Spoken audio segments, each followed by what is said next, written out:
Hello, my name is Putkonen. Thank you for joining me. Today I'm talking about after enlightenment, there are still love and affection. I think it's kind of strange how some people have this idea that after enlightenment, all emotion falls away and the whole idea of affection and love would seem foreign to them for some reason.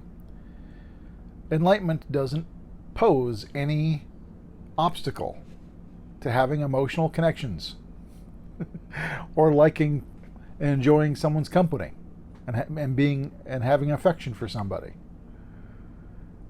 There is no obstacle here.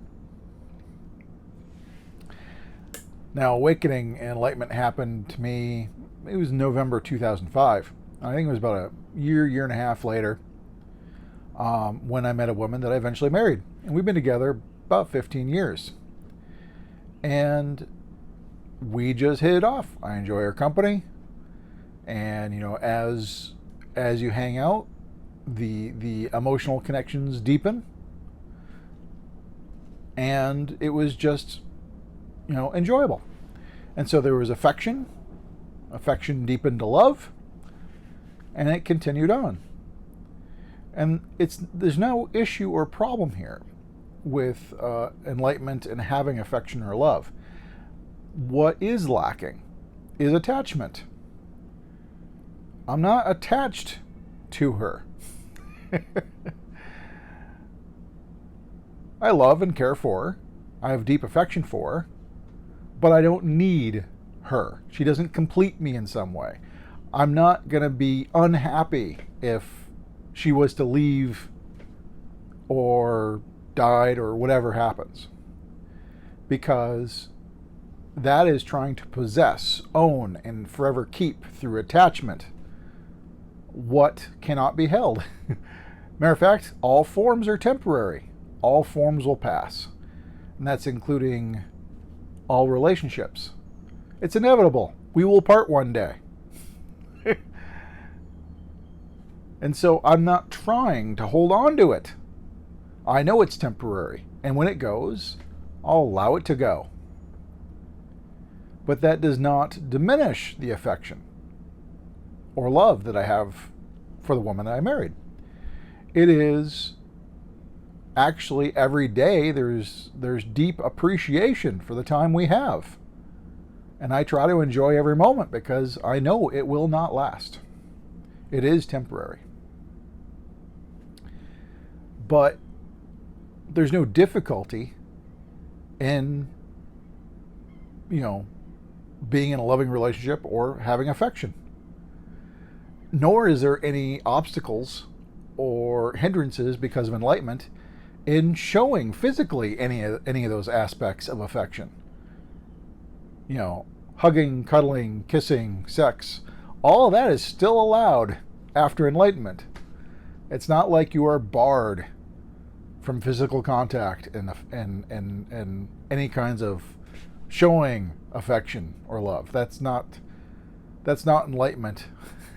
If you find that you've turned into a stone, emotionless, that is being stuck in another weird form of attachment and delusion, really. In Buddhism, this is the difference between what they call a stone Buddha and a living Buddha. A stone Buddha does not react and has no emotion. You slap a stone, it's unaffected. You slap a living Buddha, there's a reaction. It is not the point to expunge all emotional reactions and feeling and go down to neutrality, where you're purely observing everything and you're untouched from everything. That's not the point. The point is not to be untouched. That is striving for escapism. The world is too much for you, and so you're trying to remove yourself from it and be unaffected and untouched. But there's no such separation. In non-duality, you can never be closer. You can't be separate. You're always one and the same. And so the point isn't to get removed, but to realize that you can't get any closer than this. It is ever connected. All is ever connected because there never was separation. If the illusion of separation and otherness shatters, everything is deeply connected because it's not other. It's not like you become separated and aloof from it and disconnected. That, I think, is the wrong direction. And so, when some people actually fear this, they go, well, am I going to, no longer be able to care and love for people after enlightenment? No, this is an unfounded fear based on misunderstanding and perhaps believing the myths that some people may tell about enlightenment. But enlightenment itself is a very natural state. You could say enlightenment is returning to the natural state. And the natural state, is very much in line with love, truth, harmony, and unity. Because these are all unifying forces. As separation is the illusion, there is no otherness. The natural state would be non-separation. And so anything that separates would be counter to the natural state.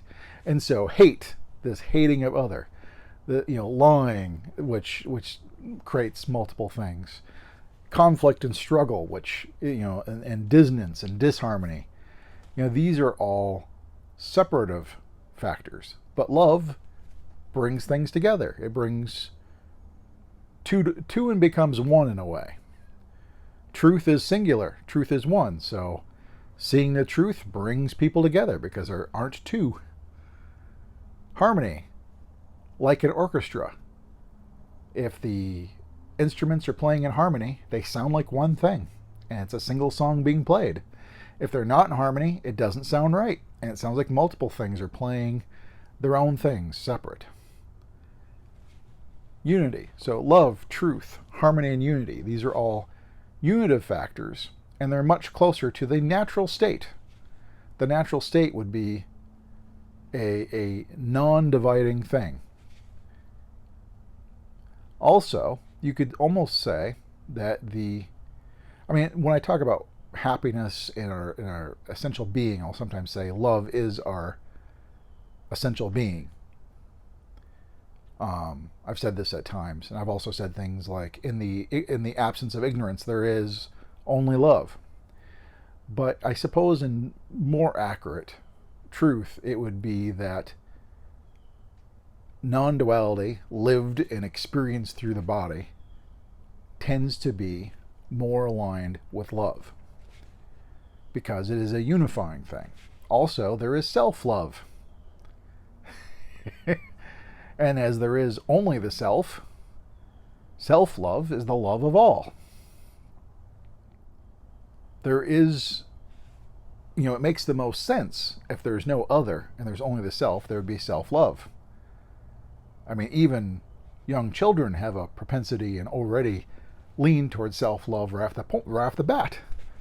We're taught to not like ourselves and distrust ourselves and hate ourselves. We're taught this. But most people, everybody I would say, from infants on, start out immediately loving. We're taught to hate. But love comes naturally. Caring comes naturally. And so, as that is more the natural state, I would say, after enlightenment, that's why there is still love, is because that's the natural state. It's a unifying thing. It is it's a unifying thing, but also arising from self-love and self-care. And that's where even a compassion arises.